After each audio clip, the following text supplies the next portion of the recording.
An Excise Joint Border Management Information Sharing and Other Matters Amendment Bill, second reader. Mr Speaker. The Honourable Georgina Tahuhu. Thank you, Mr Speaker. I move that the Customs and Excise Joint Border Management Information Sharing and Other Matters Amendment Bill be now read a second time.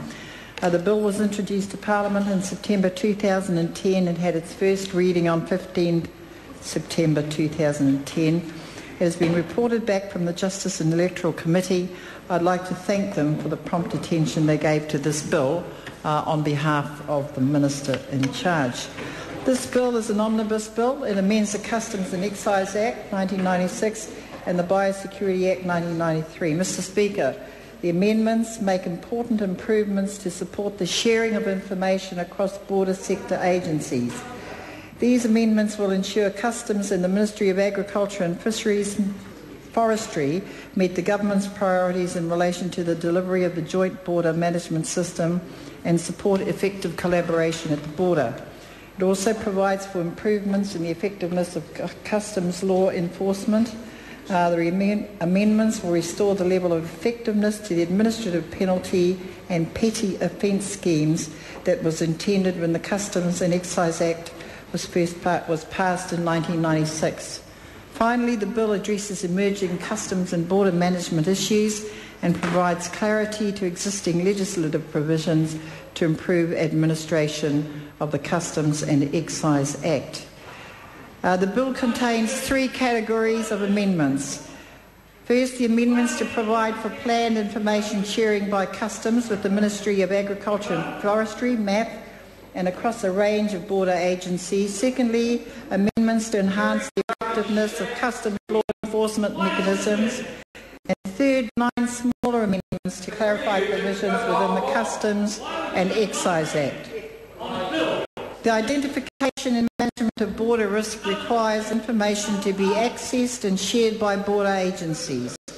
The government has recently agreed to $75.9 million funding for the first tranche of a new border management system, which will provide Customs and MAF access to information needed to identify border risks. The current statutory provisions for information sharing allows for information to be shared on a case-by-case basis. This is not sufficient to cover the quantity of information and the process for information sharing between Customs and MAF. The bill contains amendments to the Customs and Excise Act and the Biosecurity Act that are necessary to support shared access to information by Customs and MAF under the new Joint Border Management System. They also provide a legal framework to support interim information sharing projects between Customs and MAF until the Joint Border Management System is established. Further, Customs is involved with a number of centres which operate jointly with staff from different agencies such as MAF, Immigration, Police, Defence and others. These centres provide a mechanism for sharing staff and intelligence to ensure that border risks are identified and effectively managed. The existing statutory provisions relating to such information sharing are unnecessarily complex. Given Customs' range of agency interrelationships and connections, amendments in the bill establish an information sharing framework that will enable Customs to manage access to and sharing of border information by relevant agencies more efficiently and more effectively. The Justice and Electoral Committee has proposed a series of amendments that clarify the information sharing provisions in the bill. The committee's proposal sets out criteria that the Minister of Customs must consider and consult on before recommending the making of regulations under the proposed information sharing framework. The committee has also recommended that the public is notified of the intention to undertake consultation. These amendments will increase the rigour of the information sharing regime and provide confidence to business and individuals about the way the information they entrust to government is being treated. In addition, the committee has proposed an amendment that any regulations made under the framework must be confirmed by Parliament. The Minister in charge is very happy to accept these amendments in order to provide assurance to members of the public and the trading community.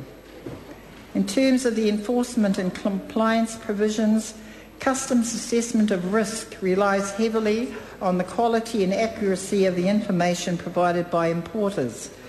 The administrative penalty scheme that operates under the Customs and Excise Act is no longer providing a sufficient incentive for compliance by the importing community.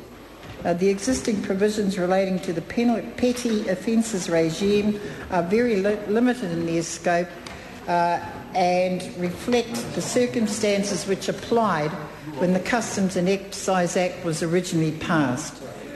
Customs has identified amendments to restore the level of effectiveness intended when these schemes commenced. The second set of amendments will strengthen the administrative penalty regime by first increasing the minimum penalties to be applied as administrative penalties. Secondly, increasing the minimum penalties that can be dealt with as administrative penalties. Thirdly, adapting the penalty regime to reflect the degree of culpability. And fourthly, including in the estimation of revenue avoided the GST otherwise payable. The amendments will also extend the range of provisions which can be dealt with as minor offences under the petty offences regime. The Justice and Electoral Committee has proposed an amendment that makes it clear that all imports with a value of less than $1,000 fall within the administrative penalty regime, and again, the Minister in charge is happy to support this amendment. The bill also includes 9 amendments that are required to either clarify existing provisions or address new situations that have emerged since the Act was passed in 1996.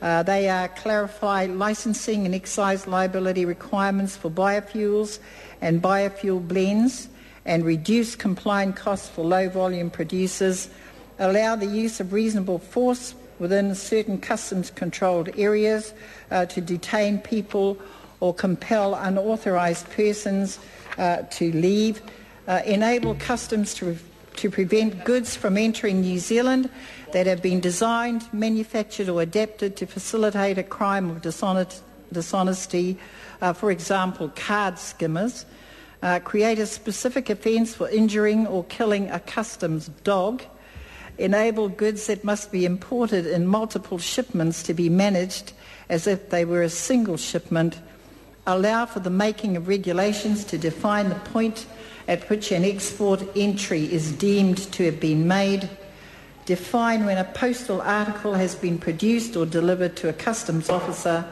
and provide the specific method for calculating the value of temporarily imported goods at the time of exportation. Mr. Speaker, the Justice and Electoral Committee has proposed a number of amendments, including the insertion of definitions of biofuel and biofuel blend into the bill, and clarification for when blending of biofuel for home consumption occurs. The amendments also enhance customs law enforcement, which is essential to ensure the government can prevent the importing of drugs and precursors and other illegal activity at the border and contribute to the prosperity of the country.